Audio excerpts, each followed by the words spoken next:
तमाम बारामती लोकसभा मतदारसंघातल्या सगळ्या मतदारांचे राष्ट्रवादी काँग्रेस पक्ष, शिवसेना, काँग्रेस पक्ष, आम आदमी पार्टी आणि प्रकाश आंबेडकरजी आणि सगळ्या मित्रपक्षांचे मी मनपूर्वक आभार मानते।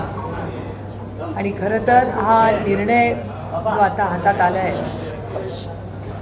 खरं तर ह्याच्यातून एकच मी म्हणेन की जबाबदारी वाढली आहे।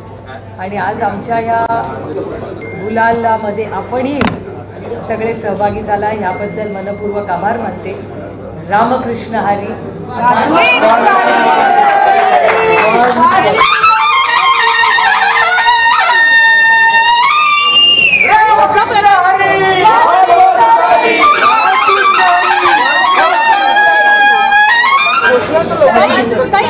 अशा प्रकारे ही जी लढत झाली, अशा प्रकारे लढत खरं तर होऊ नये अशी अपेक्षा राजकारणात नेहमी केली जाते, पण घरी अशा पद्धतीनं दोन गट पाडून ते समोरासमोर उभे करून आज ती लढत झाली आणि त्यात तुमचा विजय झाला।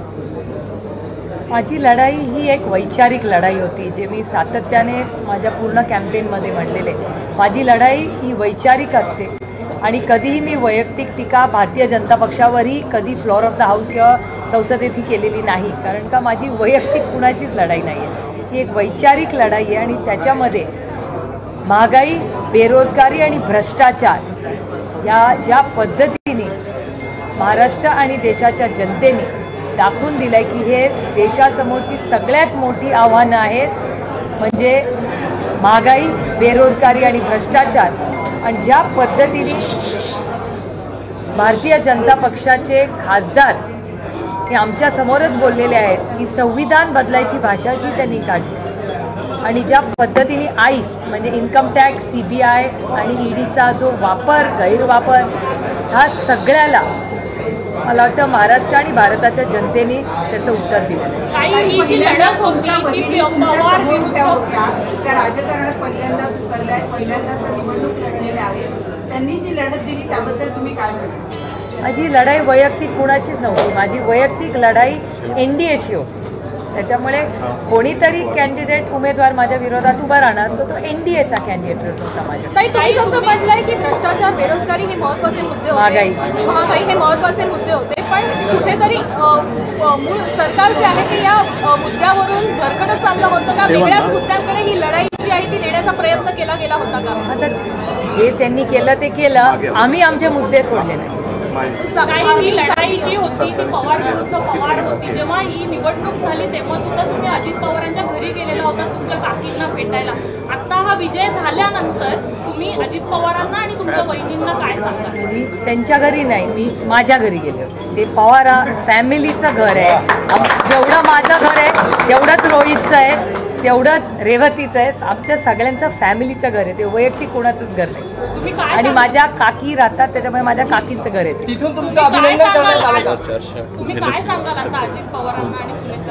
माझ्यापेक्षा दोघं वयाने खूप मोठे आहेत, वयाने पण मोठे आहेत आणि नात्यानेही मोठे आहेत। तुम्हाला वाटतं की नात्यांचा वापर या राजकारणामध्ये काही अदृश्य शक्तीने करण्याचा प्रयत्न केला?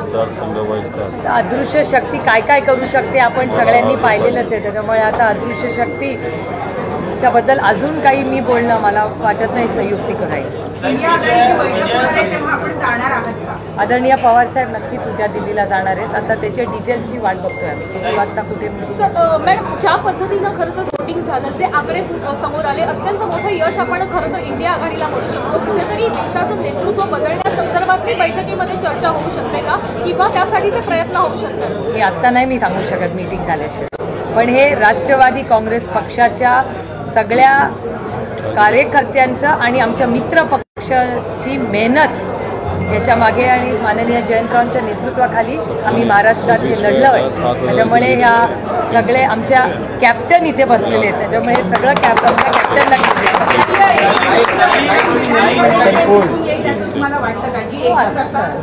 कालही होती, आजही आणि उद्याही राहील।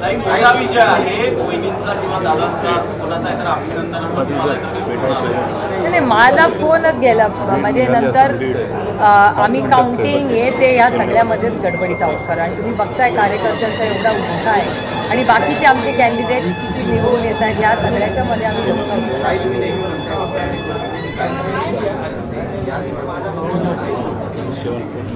श्रमलेल्या बापासाठी लेक नारळाचं पाणी, लढणाऱ्या लेकीसाठी बाप बुलंद कहाणी.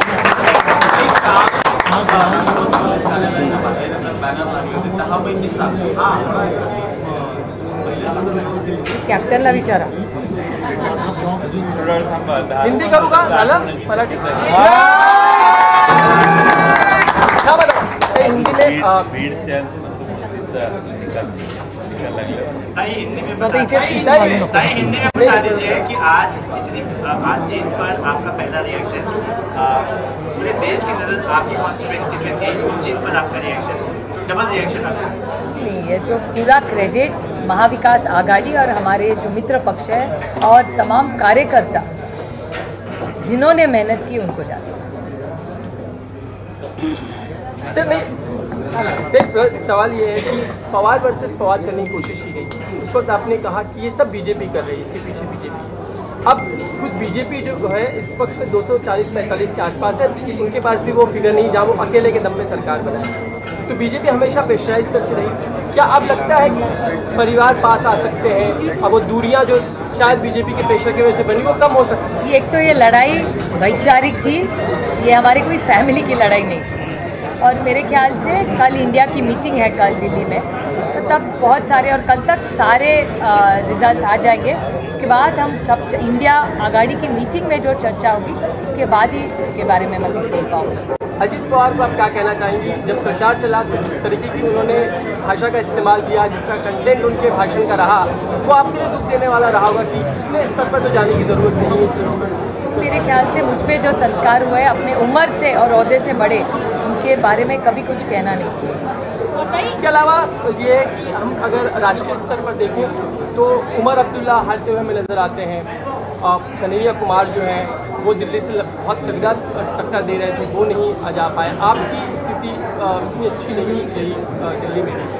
ये जो पूरा अलायंस जो है अच्छा कर रहा है, लेकिन कई जगहों पे उनको जो कहे कि बहुत अच्छी कोशिश होनी चाहिए शायद होती हुई नज़र नहीं आई. नहीं, अभी कल जब इंडिया की मीटिंग होगी उस पर हर सीट पे चर्चा होगी.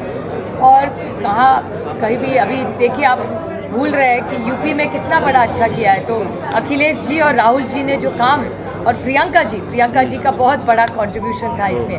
तो मैं अखिलेश जी और राहुल जी और प्रियंका जी ने जो यूपी में जादू किया है, ये बहुत अच्छा काम सब ने मिलके किया है. तो मैं उन तीनों का बहुत और उनके सारे कार्यकर्ताओं का अभिनंदन करती हूँ. लगता है नीतीश कुमार और बाकी के अलायंस जो दूर चले गए थे वो पास आ जाए तो सरकार बन सकती है. गवर्नमेंट आप दे सकते हैं. पूरा रिजल्ट जब तक ना आए और कल की इंडिया की मीटिंग जब तक ना हो तो कुछ बोल नहीं सकते हम. इंडिया की बहुत जल्दबाजी होगी बोलना. ये भी चर्चाएं चल रही हैं कि बिहार के पूर्व मुख्यमंत्री भी उप प्रधानमंत्री का एक ऑफर दिया गया है कि मैंने तो नहीं सुना है. महाराष्ट्र के कौन से ऐसे कॉन्स्टिट्यूंसी से आपको लगता है कि जीत गए होते तो बहुत अच्छा होता, जिसकी सातारा हार जो है आपको बहुत सातारा और रावेर दोनों में हमको बहुत दुख हुआ, क्योंकि हमारी बहुत अपेक्षा थी और हमारा कैंडिडेट भी बहुत अच्छा था. सातारा हमें बहुत दुख हुआ. रावेर में भी बहुत कोशिश की, लेकिन यश नहीं. आप अगले बार और मेहनत करेंगे. लगता है आने वाले समय में जिस तरीके से आप लगातार आईस के बारे में यानी ईडी और सीबीआई की बात कहती रही, लगता है वो पॉलिटिक्स जो चली है अब उसके खत्म होने का दौर खत्म हो जाएगी. पॉलिटिक्स होना ही चाहिए. एक सशक्त लोकशाही में, लोकतंत्र में ऐसे गलत सरकार का व्यवहार किसी की सशक्त लोकतंत्र के लिए अच्छी बात नहीं है. इसके अलावा जो हम स्थिति देख रहे हैं, खासकर जिन्होंने पार्टियां तोड़ी, पार्टियां छोड़कर अलग हुए, हम अजित पवार की बात कर रहे हैं, एकनाथ शिंदे की बात कर रहे हैं, लोगों ने उनको सबक सिखाया, ऐसा आपको लगता है? मेरे ख्याल से रिजल्ट आ चुका है. हर चीज़ में टिप्पणी करना कोई ज़रूरी नहीं है. Thank you. एकीकडे अनेक यंत्रणा मोठ्या प्रमाणाच्या आहेत त्या विरोधकांना घेरून होत्या, दुसरीकडे चिन्ह बदललेलं होतं, तिसरीकडे पक्षफुटीचं एक राजकारण बघायला मिळालं. इतक्या सगळ्या गोष्टींमध्ये देखील इतकं घवघवीत यश मिळालं. जनतेने नेमका कुठला फॅक्टर बघितला? महागाई, बेरोजगारी आणि भ्रष्टाचार आणि कार्यकर्त्यांचं कौतुक की कार्यकर्त्यांनी कष्ट करून चिन्ह गाव वाडी वस्तीवर पोहोचवलं. एक शेवटचा प्रश्न विचारते ताई, एकीकडे जे आहे ते विरोधक म्हणजे आता सत्ताधारी अशा पद्धतीनं आरोप करत आहेत की महाविकास आघाडीच्या यशाला एम फॅक्टर जास्त महत्त्वपूर्ण ठरला आणि पाकिस्तानातून काही फतवे निघाले म्हणून त्यांना यश मिळालं असा आरोप केला जातो. मला नाही माहिती बाबा काय आहे. कई चुनाव में तुतारी चिन्ह नया रहा. तू बरोबर, मी कसं त्यांना सोडणार, तू बरोबर.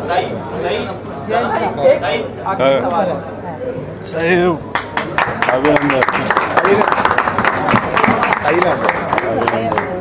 आई आज नो डायटिंग पुढे मग काय ते? मग किती पेढे खाऊ? चिंटे रामकृष्ण हरी. रामकृष्ण हरी.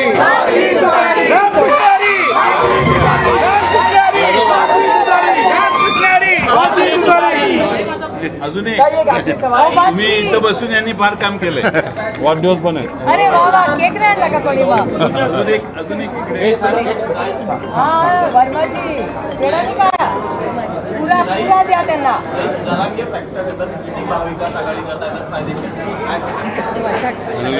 इलेक्शन फायदे आणि तोट्यासाठी नसतं करायचं, देशाची सेवा करण्यासाठी करायचं. कई आपको लगता है तुतारी और नाम जो पार्टी का जो इस वक्त है वही विधानसभा में रहने की जरूरत है? कैप्टन से पूछिए. आप अच्छे कार्यकारी अध्यक्ष हैं. अभी देखेंगे ना, कोर्ट में तो केस चल ही रहा है, आगे देखेंगे. एक दिन में क्यों, अभी तो रिजल्ट आया है, थोड़ा पूरा सब उसका स्टडी भी कर ले. कल ईडिया की मीटिंग में, उसके बाद हमारी पार्टी की मीटिंग 9 और 10 दोनों दिन है, उस दिन इस सब चीज़ों पे चर्चा होगी. तुतारी को एक्सेप्ट किया लोगों ने. Data speaks for itself. अरे थँक्यू. अरे सगळ्यांना पेढे द्या ना बाबा, पत्रकारांना पेढा, चहा. आणि कुणाचे गुलालानी कपडे खराब झाले असतील तर आय एम सॉरी. पण पत्रकारांना पण आम्ही गुलाल करायला गेलो. पाहिजे अशा वेळेला. जागा वाटप हळूहळू. सॉरी, तुमच्या माईक खराब झाल्या. मळवट हल्ल्यासारखं आलं. उत्तर दिलेलं आहे. त्या विजयाचं श्रेय ताई